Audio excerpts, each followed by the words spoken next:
Bonjour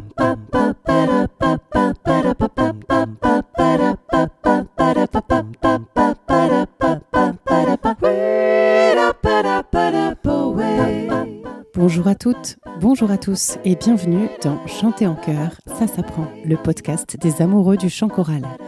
Je suis Anne Le Goff, chanteuse, chef de chœur et professeure de chant depuis plus de 20 ans. Et ici, nous parlons de voix, de chant et plus particulièrement de chanter ensemble. Les bonus jusqu'à l'épisode 26 sont à retrouver sur mon site annelegoff.fr. D'habitude, Le Goff, ça s'écrit en 2 mots et j'y tiens beaucoup. Mais pour cette fois, Anne Le Goff, c'est tout attaché. Alors si vous avez bien fait votre échauffement, c'est parti pour l'épisode d'aujourd'hui.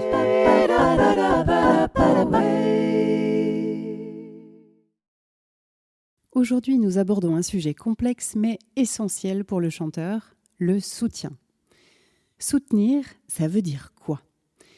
Eh bien, ça veut dire en quelque sorte alimenter en air sous la juste pression pour que les cordes vocales puissent faire leur travail au mieux. Un bon soutien, c'est ce qui va assurer une bonne justesse, mais aussi une bonne intonation, un bon guidage, si je puis dire, des phrases chantées. En produisant un flux d'air plus stable et plus contrôlé grâce au soutien, on va aussi mieux contrôler les nuances, ce qui peut aider à améliorer la précision et la musicalité.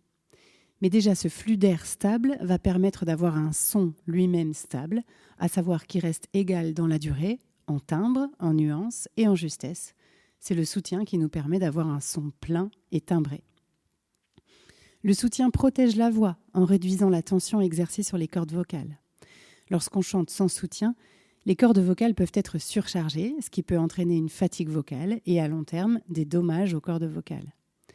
En utilisant la technique de soutien, on réduit la tension sur les cordes vocales, permettant ainsi de chanter plus longtemps et plus efficacement, sans risque de fatigue ou de blessure. En soutenant bien, on fera aussi des phrases plus longues et on aura une meilleure gestion de son air. Bref, c'est absolument essentiel de soutenir au mieux. En revanche, le soutien, c'est une affaire vraiment très complexe et on met pas mal d'années avant de bien le sentir. Je pense même que c'est une histoire à laquelle les chanteurs travaillent toute leur vie en affinant toujours un peu plus ses sensations. Dans cet épisode, nous allons essayer de mieux comprendre ce qu'il faudrait faire, même si bien sûr, rien ne remplace les sensations et la pratique, et même s'il y a des détails dans lesquels je ne vais pas forcément rentrer qui permettent d'aller plus loin et de préciser un peu plus les choses. En résumé, soutenir correctement, c'est apprendre à contrôler la quantité d'air qui passe à travers les cordes vocales. Pour cela, on va utiliser un certain nombre de muscles, et en particulier les muscles abdominaux. Mais d'autres muscles interviennent aussi, par exemple les muscles intercostaux, les muscles du dos et les muscles du cou. Ces muscles du dos et du cou ont plutôt pour fonction de maintenir une posture idéale pour chanter, et je ne vais pas vous en parler aujourd'hui. En préalable à la suite, je vous propose, si vous ne l'avez pas déjà fait, d'écouter l'épisode 27 qui s'intitule « La respiration et le diaphragme » pour bien comprendre comment fonctionne la respiration. Le soutien va se concentrer principalement sur l'utilisation du diaphragme. Ce diaphragme, pendant l'expiration, il remonte. Eh bien, nous, chanteurs, on va essayer de le conserver en position légèrement basse pendant le chant et aussi de garder les côtes ouvertes alors qu'elles ont tendance à se refermer pendant l'expiration. Pour cela, on va utiliser la musculature. Et bien sûr, on va chercher à l'utiliser de la bonne manière, ni trop, ni trop peu. Pour ce qui est de l'ouverture des côtes, c'est assez simple à comprendre, je pense. Et il faut simplement le travailler. On va prendre une inspire en ouvrant bien les côtes et en expirant, peut-être sur S, on va essayer de garder les côtes dans leur position ouverte. Ici, ce sont nos muscles intercostaux qui travaillent et aussi nos grands dorsaux. Et si vous faites cet exercice un peu longtemps, vous allez le sentir.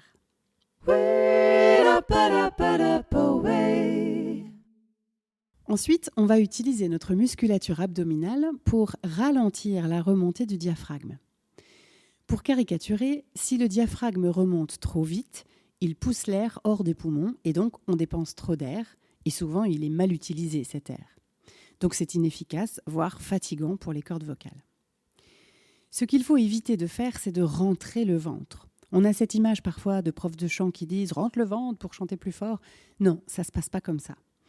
Par contre, on doit effectivement utiliser les muscles. Ces muscles vont se contracter légèrement, Donc si vous mettez par exemple vos mains sous le nombril, au milieu, donc au niveau des grands droits de l'abdomen, vous allez pouvoir sentir une contraction si vous faites sss.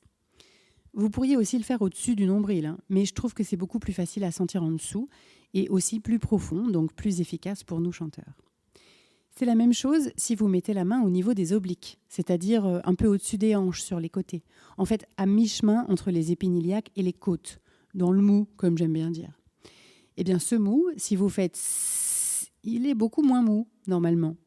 Et en fait, non seulement on ne rentre pas, mais on pourrait presque dire que ça sort très légèrement, juste du fait de la contraction des muscles. Sauf que bien sûr, on est d'accord qu'on ne peut pas garder ouvert à l'infini. Ça finit forcément par rentrer. Le nombril finit forcément par se rapprocher de la colonne vertébrale, mais dans un geste très lent et maîtrisé. Pour info, le muscle principal qui vient se contracter, c'est le transverse. Mais comme il est dessous la couche d'abdominaux, ce n'est pas forcément évident à sentir. Vous pouvez faire beaucoup d'exercices en utilisant le S jusqu'à bien sentir cette légère contraction des muscles et écoutez aussi ce que ça donne sur votre souffle et votre son. Quand vous êtes à l'aise, vous gardez votre S, mais vous lui ajoutez une hauteur de son. Ça donne un Z. Zzz. Et surtout, vous continuez à sentir la contraction des muscles, qui doit bien durer jusqu'au bout de votre souffle. C'est votre inspire qui interrompt la contraction. Mais avant ça, on ne relâche pas, même si on reste souple.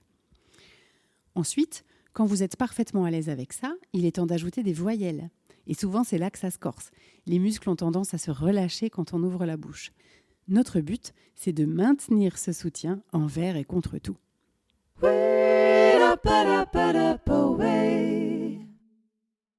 La sensation de soutenir, c'est un peu qu'on retient l'air. On chante en essayant d'être peu dépensier en air, mais avec la juste pression.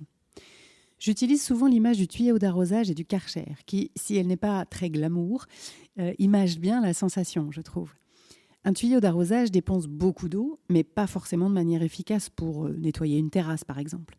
Alors que le Karcher, qui met l'eau sous pression, va en dépenser moins pour plus d'efficacité. Eh bien, c'est pareil pour notre air, et c'est notamment avec ça qu'on gère la pression sous-glottique. La pression sous-glottique, c'est la pression qui vient se créer sous les cordes vocales quand on chante ou qu'on parle.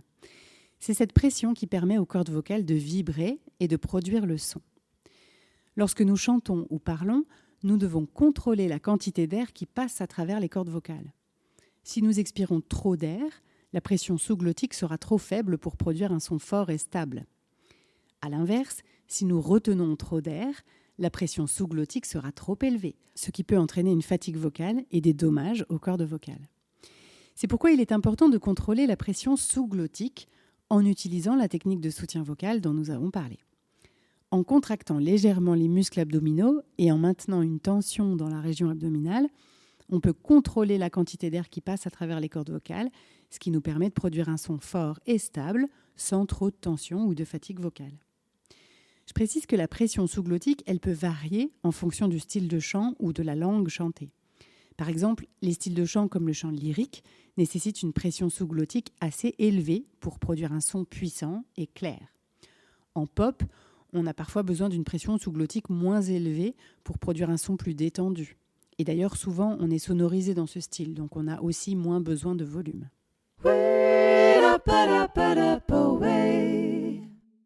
Il est important de noter que le soutien ne doit pas être confondu avec la force, et ça, c'est vraiment très important.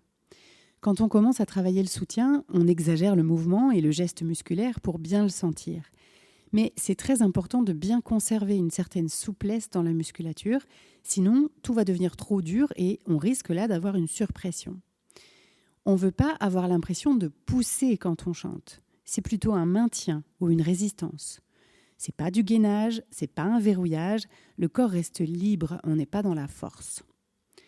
Je précise aussi que le périnée joue également un rôle dans le soutien, en venant lui aussi se contracter légèrement.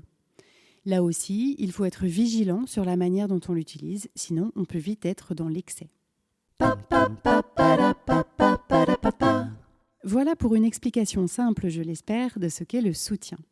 Mais comme je le disais en introduction, c'est un mécanisme très fin qu'on peut toujours améliorer en écoutant ces sensations précises. Aujourd'hui en bonus, je vous mets un lien vers la chaîne YouTube de ma sœur Muriel Le Goff, qui est sophrologue, relaxologue et praticienne en EFT. Elle fait des vidéos pour parler de divers sujets qui peuvent nous aider à mieux nous comprendre et à vivre mieux.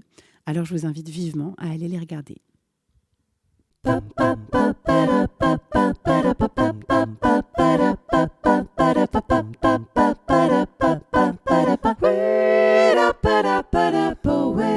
J'espère que cet épisode vous a plu.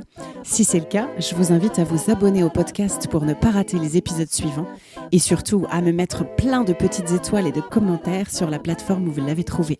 Ça me sera d'une grande aide pour le faire découvrir à davantage de passionnés de chant en chœur. N'hésitez pas bien sûr à en parler à vos camarades choristes, mais pas pendant la répétition, et même à votre chef de chœur. C'est toujours intéressant pour eux d'avoir des ressources et pour moi d'avoir des retours. Si vous souhaitez découvrir les bonus dont je vous parle dans l'épisode, vous pouvez prendre un abonnement à partir de 1 € par mois sur Patreon. C'est une plateforme de financement participatif qui pourra me permettre de continuer sereinement ce podcast. Cherchez Patreon, Patreon, et vous tapez « Chanter en chœur » tout attaché. Le lien est aussi disponible sur mon site annelegoff.fr à l'onglet podcast. N'hésitez pas là aussi à laisser des commentaires, vos questions ou les sujets que vous aimeriez que j'aborde. Merci à tous, on se retrouve la semaine prochaine pour un nouvel épisode de Chanter en chœur, ça s'apprend. D'ici là, prenez soin de vous et de votre voix.